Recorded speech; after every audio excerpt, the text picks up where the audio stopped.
My wife Marianne and I would like to invite you to buy us a glass of milk. Sounds strange, doesn't it? In the fall of 2001, we ended up adopting a couple of children in Guatemala. Our son was severely malnourished. He looked like some of these pictures you see of kids that are starving to death, and I always wondered after we got him what a person could do to help some of these kids that are in that condition down there. And so we in 2003 I was down in Guatemala visiting with my daughter's one of her four biological sisters, Amelia. And I asked her while I was down there, I said, would you be interested in feeding some kids? I said, do you know any kids that are starving to death? And she said, everybody I know is. And I said, well, would you want to help me feed some of them? And she said, sure, I'd love to. I said, well, if you'll help me feed some kids, you can drink all the milk you want yourself, which she said she loved drinking milk, so she was just very excited about that idea.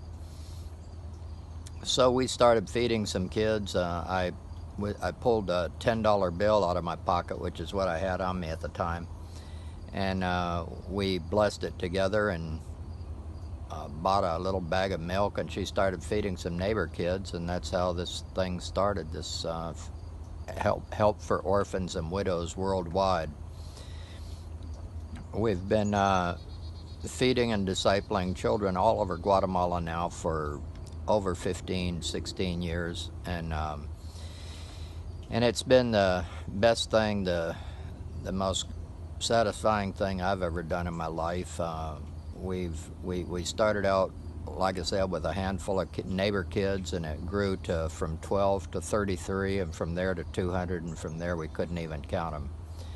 We started working with a pastor down there that said he would help us feed some kids. He said he knew kids everywhere that were hungry, and so he got to where he was feeding up to about 200 kids, a little over 200 kids, and he finally called me and said, I can't feed any more kids. That's all the time I have. And so we started. I asked him if he knew of any other pastors that could help us, and he brought 8 to me the next day, and we went from feeding his 200 to kids all over Guatemala. I don't even know how many it was. It was a lot of kids, and did that for 10 or 15 years, a little over 10 years, I guess. And in the meantime, we had started a Bible school to train some of these pastors and children's workers in their churches how to feed and disciple children. And so we would take these pastors and workers all with us to feed kids all over the country and teach them how to just take care of their own kids. It was a novel idea to them. They'd never heard of it. And so during the time that we were feeding all these kids, we started a Bible school and training institute for teaching pastors and children's workers how to feed and disciple the kids in their own neighborhoods. And it turned out to be, eventually we were feeding kids through over 100 pastors all over Guatemala, and surrounding countries would come in to our Bible school, and we just fed a whole bunch of kids, and still feeding a bunch of kids. We about 6-7 years ago, I was down there with the team, and I got to wondering, we have a lot of gang violence and a lot of problems down there with in the neighborhoods, and so I got to wondering what kind of training the police have there in Guatemala. I had no idea. I'd never been to a police station, so we loaded them all up in the back of a pickup and went down to our police station. They have 105 officers, and I walked in the door and I said, who's in charge? And they said, the commander. I said, can you talk to him? And they said, yeah.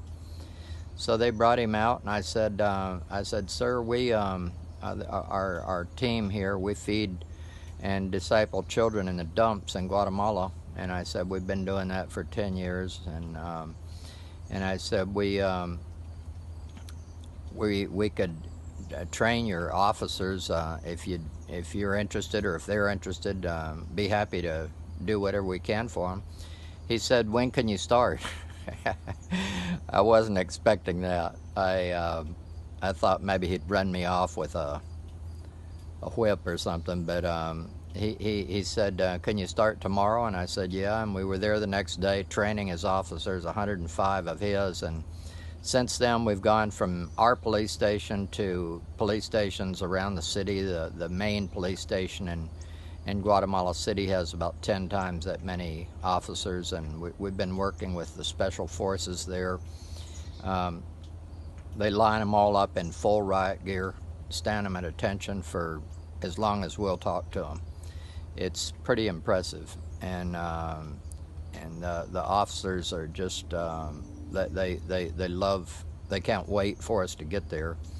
They often give us prayer requests to pray for their families and jobs, different things. And just recently, the commander there told us, thanked us for. He said that a lot of the prayers that we've prayed with these officers are being answered, and he said they're just astounded by it, and just wanted to thank us for the work we're doing among his officers.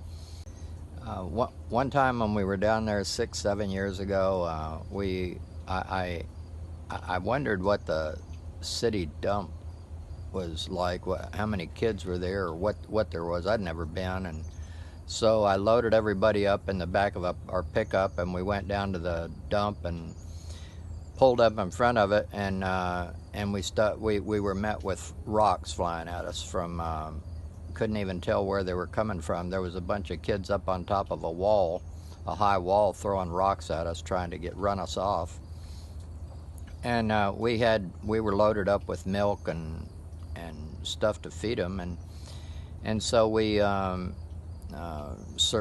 just sat there and let them throw rocks at us for a while, and finally they quit, and we got some food out and fed them and taught them some Bible stories. And the next week when we came, they didn't throw any rocks at us. In fact, the mothers came out and were thanking us for being there. And in one location, we feed in several locations around the city dump and some of the slum areas, some of the poorest areas we can find in Guatemala. And one of the locations, we have a Bible study for the mothers. We have 5 to 30 mothers attending a Bible study every week. We also there's some that area is full of gangs, and so one time we saw some glue sniffing kids, some guys sniffing glue, and went up to them and started talking to them and made friends with them. And next thing you know, they asked us. They were part of a gang. They were the gang of that neighborhood, and they eventually asked us if we would come and do a Bible study at their house. So we started doing a Bible study for the gangs. We're in a location where there's a bunch of gangs, different gangs, and they all fight each other and kill each other every day. And there's, in fact, the place where we do our Bible study with the kids, it's full of bullet holes. The whole wall is full of bullet holes where they come by and shoot each other all the time. And we've learned to just duck the bullets and keep going. And but anyway, we've been ministering to some of these kids in the dumps for 5 or 6 years, and it takes a lot of food to feed these kids, and it takes a lot of materials to do what we do. And you might be saying, well, I don't have $1,000 to give you, or $500 or $100. Like I said, we'd appreciate a glass of milk if you want to buy one for us. Whatever you want to do, you can give $100. $1 goes a long way feeding kids. And so we appreciate anything you do, and just thank you for your interest in this ministry. And if we have any questions, you have our contact information, and appreciate your help, and God bless you.